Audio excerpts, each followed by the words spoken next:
వెంటనే దొరికిపోవటం వైసీపీకి ఇటీవల ప్రతిసారి అలవాటుగా మారుతుంది. రాష్ట్రంలో ఏదైనా ఒక విషయాన్ని డైవర్ట్ చేయాలి అనుకుంటే మరొక విషయాన్ని ఎంచుకుంటారు వాళ్ళు.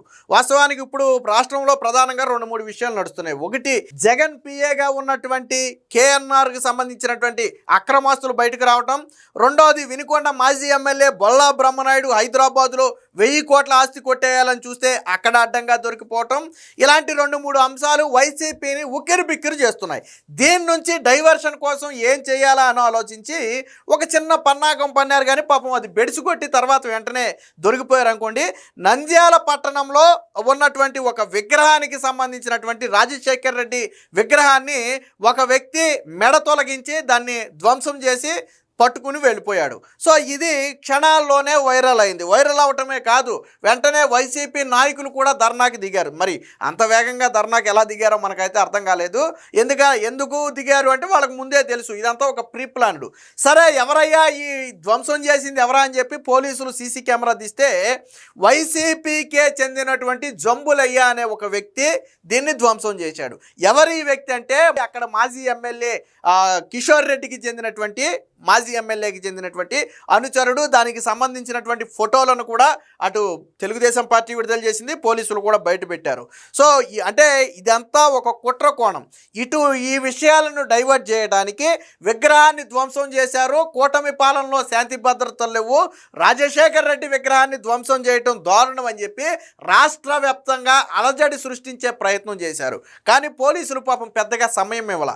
20 నిమిషాల వ్యవధిలోనే ఆ వ్యక్తిని అదుపులోకి తీసుకోవటం, ఆ వ్యక్తి ఎవరి అనుచరుడు అనేది బయటపడటంతో వైసీపీ శ్రేణులు కొంత తగ్గాయి. కాకపోతే వీళ్ళు ముందే అనుకున్న ప్లాను ఒక్కసారిగా ఆగిపోతే డౌట్ వస్తుందని పోలీసులు, ఒరే బాబు ఆ వ్యక్తి వైసీపీ కార్యకర్త నాయన, మీ ఎమ్మెల్యే మనిషే, కావాలంటే మీ ఎమ్మెల్యేని అడగండి అని చెప్పి, మాజీ ఎమ్మెల్యే మనిషే కావాలంటే అడగండి అని చెప్తే, లేదు మా విగ్రహం ధ్వంసం చేశాడు, మేము ధర్నా చేయాలి, ఇది కూటమి పాలన వైఫల్యమేనని చెప్పి మళ్ళీ సాయంత్రం కూడా ధర్నా చేశారు. అంటే ఒక్కసారిగా ధర్నా చేసి ఉదయమే ఆగిపోతే అనుమానం వస్తుంది, లేదా దొరికినోడు వైసీపీ కార్యకర్తని ప్రజల్లోకి వెళ్ళిపోతుందని భయమేసి సాయంత్రం కూడా మరి కాసేపు ప్లాన్ చేశారు. అయితే మొత్తాన్ని పోలీసులు అయితే గంట వ్యవధిలోనే ఛేదించారు. దీని మీద నారా లోకేష్ కూడా సోషల్ మీడియాలో ఆ పోస్ట్ పెట్టి, ఏదైతే గతంలో వైసీపీ నాయకులతో ఆ జంబులయ్య అనే వ్యక్తి తిరుగుతున్నాడో ఆ పోస్టును బయటపెట్టి, ఇంకా ఎంతకాలం ఇలాంటి డ్రామాలు ఆడతారు జగన్మోహన్ రెడ్డి, మీ కార్యకర్తను మీరే మీ రాజశేఖర్ రెడ్డి విగ్రహం మీదకు పంపి ధ్వంసం చేయించుకుని మా మీద నెట్టాలనుకోవటం ఎంతవరకు సమంజసం అని చెప్పి, ఇకనైనా ఇలాంటి నీచ బుద్ధులు మానుకోండి అని చెప్పి ఆయన సోషల్ మీడియా వేదికగా మాట్లాడటం జరిగింది. ముందుగా ఒకసారి ఆ వీడియో చూద్దాం. వీడియో చూసిన తర్వాత దానికి సంబంధించిన వార్త కూడా వచ్చింది, ఒకసారి చూద్దాం. సో ఇదే ఆ వీడియో, ఇతనే ఆ వ్యక్తి.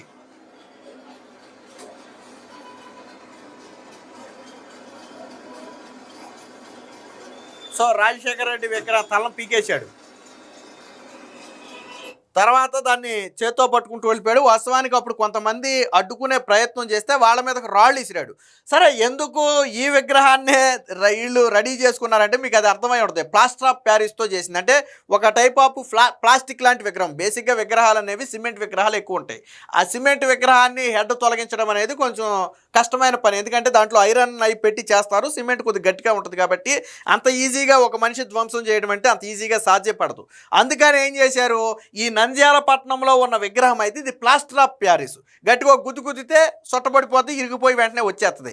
కాబట్టి ఈ విగ్రహాన్నే ఎంచుకుని ఆ విగ్రహం తలబేకటమే కాకుండా ఇటు అంటే అందరికీ చూపిస్తున్నాడు. మీరు చూశారు కదంటే కెమెరాలో వీడియోలో పడాలనే ఉద్దేశంతో అందరికీ చూపించాడు. ఆ తర్వాత పోలీసులు కూడా పట్టుకున్నారు. ఇదిగో ఇక్కడ చూడొచ్చు మీరు. ఇప్పుడు ఇక్కడ మీరు ఇక్కడ ఫేస్ చూడండి, ఇక్కడ ఫేస్ చూడండి. ఈ వ్యక్తి ఆ వ్యక్తి. ఎవరు ఈ వ్యక్తి అంటే వైసీపీ నాయకులతో జరిగినటువంటి ఒక పుట్టినరోజు కార్యక్రమంలో, అక్కడ ఎమ్మెల్యేతో జరిగినటువంటి ఒక పుట్టినరోజు కార్యక్రమంలో ఆ వ్యక్తి ఉన్నాడు. సో అది ఆ వ్యక్తే ఈ వ్యక్తి. దీన్ని పోలీసులు కూడా తర్వాత బయటపెట్టారు. దీనికి సంబంధించిన వార్త కూడా ఒకటి వచ్చింది, ఒకసారి చూద్దాం. వైఎస్ఆర్ విగ్రహాన్ని ధ్వంసం చేసింది వైకాపా కార్యకర్తే. నంద్యాల ఘటనలో నిమిషాల వ్యవధిలో నిందితుడు జంబులయ్యను పట్టుకున్న పోలీసులు. అతను వైకాపా నేత రవిచంద్ర కిషోర్ రెడ్డి అనుచరుడిగా గుర్తింపు. ఈ ఎవరి రవిచంద్ర కిషోర్ రెడ్డి అంటే మాజీ ఎమ్మెల్యే. సో అల్లర్లకు పాల్పడేందుకు ఆ పార్టీ నేతలు కుట్ర పన్నినట్లుగా ఆ పోలీసులు అనుమానం అని వార్త వచ్చింది. నంద్యాల శ్రీనివాస సెంటర్లోని మాజీ సీఎం వైఎస్ రాజశేఖర రెడ్డి విగ్రహాన్ని ధ్వంసం చేసింది వైకాపా కార్యకర్త చాకలి కొడాలి అంబులయ్య అని పోలీసులు తేల్చారు. వైకాపా నేత నంద్యాల మాజీ ఎమ్మెల్యే శిల్పా రవిచంద్ర కిషోర్ రెడ్డి, అలాగే నంద్యాల 42వ వార్డు వైకాపా మాజీ కౌన్సిలర్ అయినటువంటి రాజేశ్వరి, ఆమె భర్త శేషయ్యకు జంబులయ్య ప్రధాన అనుచరుడు.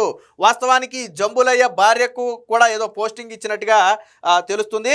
ఈ జంబులయ్య భార్యకు వైసీపీ అధికారంలోకి రాగానే సిఆర్పి పోస్ట్ అంటే కమ్యూనిటీ రీసోర్స్ పర్సన్గా ఉద్యోగాన్ని ఇప్పించింది కూడా ఈ వైసీపీ మాజీ కౌన్సిలర్ రాజేశ్వరి, ఆమె భర్త శేషయ్యే. వాళ్ళే ఇప్పించినట్టుగా వాళ్ళు కూడా ఒప్పుకున్నారు. వాళ్ళను కూడా పోలీసులు విచారించారు. రాష్ట్రంలో శాంతి భద్రతలకు విఘాతం కలిగించాలనే ఉద్దేశంతోనే వైకాపా నేతలు కుట్ర పన్నినట్లుగా పోలీసులు అనుమానం.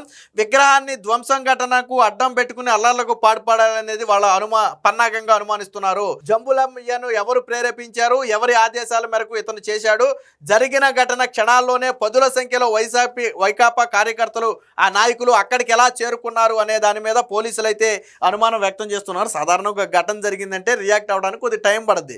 బట్ ఈ ఘటన జరిగిన నిమిషాలలోనే అక్కడికి చేరుకుని ధర్నా చేసే ప్రయత్నం చేశారు. సరే, అప్పటికి వాళ్ళకి తెలియదు అనుకుందాం. తరువాత పోలీసులు వెళ్ళి ఆ వ్యక్తి ఎవరు, ఆ వ్యక్తి ఏ పార్టీలో ఉన్నాడనే విషయం వైసీపీ నాయకులు కార్యకర్తలకి పోలీసులు వివరించారు. వివరించిన తర్వాత మళ్ళీ తిరిగి సాయంత్రం ధర్నా చేశారు. అంటే సాయంత్రం కూడా ధర్నా చేశారంటే దీని వెనక ఎవరున్నారు, కుట్ర వెనక? అంటే ఒక్కసారిగా మానేస్తే మళ్ళీ నింద మన మీద పడిపోద్దనే భయంతో సాయంత్రం కూడా ధర్నా చేశారు. సో ఉదయం 6:30 గంటల సమయంలో వైఎస్ఆర్ విగ్రహాన్ని ఓ రాయితో ధ్వంసం చేశాడు. తర్వాత విగ్రహం తలను వేరు చేశాడు. ఈ దృశ్యాలు వైకాపా శ్రేణులు సామాజిక మాధ్యమాల్లో వైరల్ చేశాయి. ఈ ఘటనను తేదేపాకు, కూటమి ప్రభుత్వానికి ఆపాదిస్తూ పెద్ద ఎత్తున దుష్ప్రచారం మొదలుపెట్టారు. సీసీ కెమెరా దృశ్యాలు, సామాజిక మాధ్యమాల్లో వైరల్ అయిన వీడియోలను పరిశీలించిన పోలీసులు 20 నిమిషాల్లోనే నిందితుడిని పట్టుకున్నారు. అతడిని నంద్యాల జిల్లా బైటిపేటకు చెందిన వైకాపా కార్యకర్తగా గుర్తించారు. 2018 నుంచి వైకాపాలో కొనసాగుతున్న జంబులయ్య పార్టీలో క్రియాశీలకంగా వ్యవహరిస్తున్నట్టు 2024లో వైకాపా ఏజెంట్గా కూడా పనిచేసినట్లుగా తేల్చారు. జంబులయ్య తండ్రి నాగయ్య కూడా మాజీ కౌన్సిలర్ రాజేశ్వరి, ఆమె భర్త శేషయ్యకు అనుచరుడిగా గుర్తించారు. అంటే వీళ్ళు కావాలని చేసినటువంటిది. వైకాపా కార్యక్రమాల్లో చురుగ్గా పాల్గొనటమే కాదు, ఆ పార్టీ నాయకుల పుట్టినరోజు వేడుకలు, ఫంక్షన్లకు జంబులయ్య హాజరయ్యేవాడని గుర్తించారు. వైకాపా నేత మాజీ ఎమ్మెల్యే శిల్పా రవిచంద్ర కిషోర్ రెడ్డికి జంబులయ్య గజమాల వేస్తున్న చిత్రాలు, రవిచంద్ర కిషోర్ రెడ్డి భార్య నాగిరెడ్డిని జంబులయ్య భార్య బాలమ్మ హారతి పడుతున్నటువంటి దృశ్యాలు, ఇవన్నీ కూడా సోషల్ మీడియాలో బయటకైతే రావడం జరిగింది. సో ఆందోళన వెనుక కుట్ర ఉందనేది పోలీసుల అనుమానం. నిమిషాల వ్యవధిలోనే రోడ్డు మీదకి రావటం, పోలీసులు విషయం చెప్పిన తర్వాత మళ్ళీ సాయంత్రం దీని మీద ధర్నా చేసే ప్రయత్నం చేయటం వెనుక కుట్ర కోణం ఉంది. కొంతమంది వ్యక్తులు కావాలని శాంతి భద్రతలకు విఘాతం కలిగించే విధంగా కుట్రలకు ప్రేరేపిస్తున్నారని చెప్పి పోలీసులు అనుమానం కూడా చేశారు. సో ఉద్యోగం ఇప్పించింది శేషయ్య. ఎవరి శేషయ్య అంటే వైకాపా మాజీ కౌన్సిలర్ రాజేశ్వరి భర్త శేషయ్య, అతనే ఇప్పించాడు. సో ఈ శేషయ్య సిఆర్పి ఉద్యోగం ఇప్పించాడని జంబులయ్య భార్య బాలమ్మ పేర్కొన్నారు. జంబులయ్యను పోలీసులు అదుపులో తీసుకున్న నేపథ్యంలో ఆమె నంద్యాల 1వ పట్టణ పోలీస్ స్టేషన్ దగ్గరికి వచ్చారు. ఈ సందర్భంగా మాట్లాడుతూ తనకు సిఆర్పిగా 2019వ సంవత్సరంలో ఉద్యోగం వచ్చిందంటే జగన్ సీఎం అయిన తర్వాత వచ్చింది. తనకు వివాహం కాకముందు నుంచే తన మామ, తన భర్త జంబులయ్య వైకాపా అభిమానులని వివరించారు. తాము వైకాపాకు విరోధులం కాదని పేర్కొన్నారు. తన భర్తకు మతిస్థిమితం సరిగా లేదని, దీంతో తాము ఇబ్బందులు పడుతున్నామని తెలిపారు.